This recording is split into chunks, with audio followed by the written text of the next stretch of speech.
Ladies and gentlemen, we just got massive news. Let me share it with you.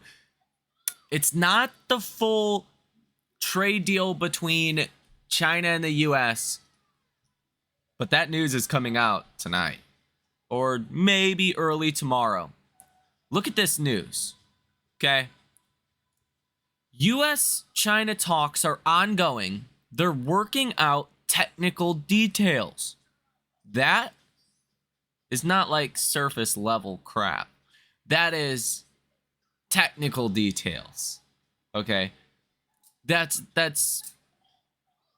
very suggestive of they have a deal done. And according to a US official, US-China talks are on break and they will continue at 8 p.m. local time. That is 4 p.m. Eastern Standard Time after the stock market closes, which is pretty typical for major events and even therefore major announcements. I think we're going to get the announcement of a China trade deal tonight. Okay.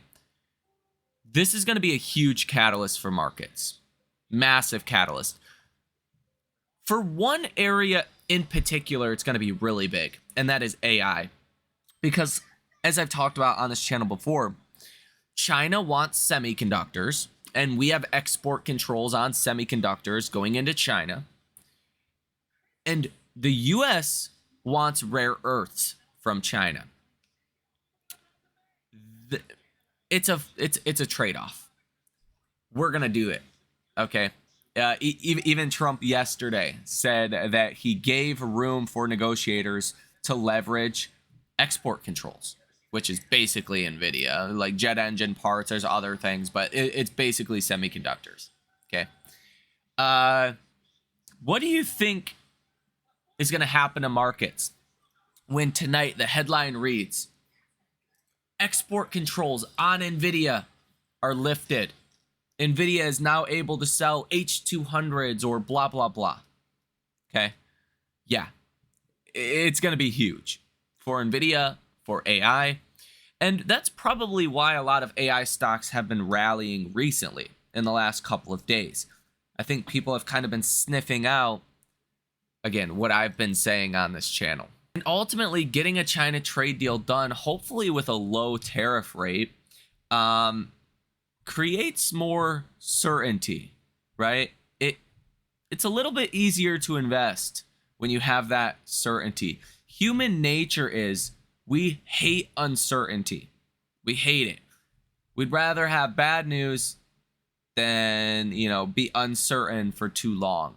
And markets have actually done very well considering all of the uncertainty. Well, now, if you give us some certainty on a, China trade deal, yeah, you're going to have markets that do exceptionally well. And that is my thought throughout the rest of this week. I think you're going to see a break to new all-time highs. Obviously, I could be wrong. I'm not a financial advisor, but that's my take. That's, I think, the obvious conclusion from here. We do have CPI coming out tomorrow and then more data throughout the later part of this week to keep in mind, but it's really all been about China and a US trade deal. Because again, if we do get a China trade deal beyond just NVIDIA and semiconductors and how that could, shape up, which in and of itself, like creating a Cold War with AI with China, regardless it's here, but allowing NVIDIA to participate in China, further kind of inducing this Cold War is a great thing for investors. Like, you want competition. You want forced innovation. Okay? Companies and countries, they only really innovate at aggressive paces when they have to, like the Cold War with Russia. We probably wouldn't have half of the advancements that we have today without the Cold War. Because what's the point? Why would we need to advance if there was no external pressure? Okay? So we're in a Cold War with China in terms of AI. And, I think even logically speaking, giving China tools to participate could actually be a positive in and of itself for US investors. I know it sounds so counter logic, it's crazy, but it's true. But beyond that, getting a trade deal with China should have lower inflation implications and better economic growth implications as well. A lot of Wall Street don't even think a deal with China will get reached, and they think a deal with China, if it does get reached, is going to be months away. If we get a surprise deal announced, let's say tonight, that's obviously going to be a shocker to a lot of Wall Street. And again, once you break those prior highs on markets, that's where you're going to see their chase really start. That's where you're going to see funds that have to get reallocated to stocks, because typically you don't just go up and hit one all-time high. Typically you go up, hit an all-time high, and then proceed to hit more all-time highs after that. Like, imagine just getting one candle that goes up, hits a new high, and comes right back down. Normally that doesn't happen, especially when you have a 20% decline, the recovery, break a new high, you tend to rally afterwards. In the news today, we did get some good news from India. It says here, India and the US advanced towards an interim trade deal after 4-day talks. India and the US aim to sign the first tranche of the trade pact by fall of 2025. I mean, that's still quite a ways away. Again, the big catalyst coming for markets is coming at any moment when we get headlines of the outcome or results from US-China talks in London. I think we're going to get some positive developments, specifically in regards to rare earths and semiconductors. Here's the deal. There's going to be a trade-off between China giving us rare earths, which we want, and China getting semiconductors, in which they want. I think it's going to be a trade-off, and I think, obviously, that's going to be big news for markets. Like, NVIDIA able to sell in the Chinese market again? Yeah, that could probably send markets to new all-time highs, and probably one reason why AI stocks have been on a bit of a run recently. CNBC reporter on X says 2 government officials tell me US-China trade talks are still ongoing in London, despite some reports in the last few minutes saying otherwise. Talks are likely to wrap up, quote, soon, but not yet, one said. Trump told Fox News that Iran is becoming much more aggressive in nuclear talks. That is what did cause markets to get a bit of a flush lower, and then we ultimately recovered it.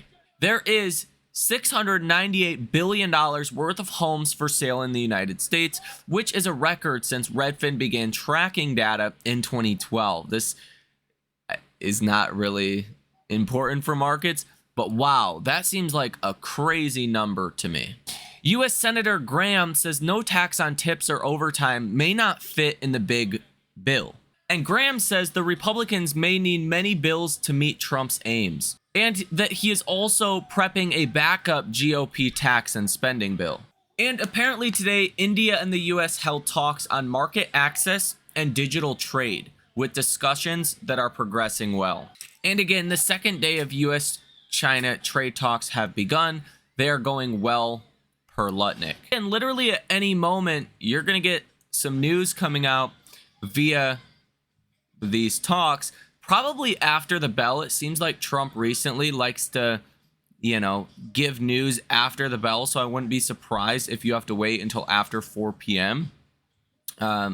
Eastern Standard Time, obviously.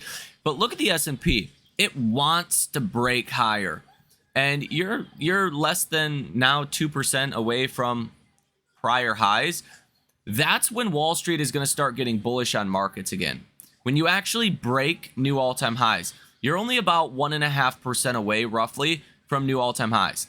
If you can get above those highs that you were at on February 19th, that's when people are going to all of a sudden jump into stocks again. Because why? As I've talked about on this channel a couple of times before, once you hit a new all-time high, you tend to hit more new all-time highs.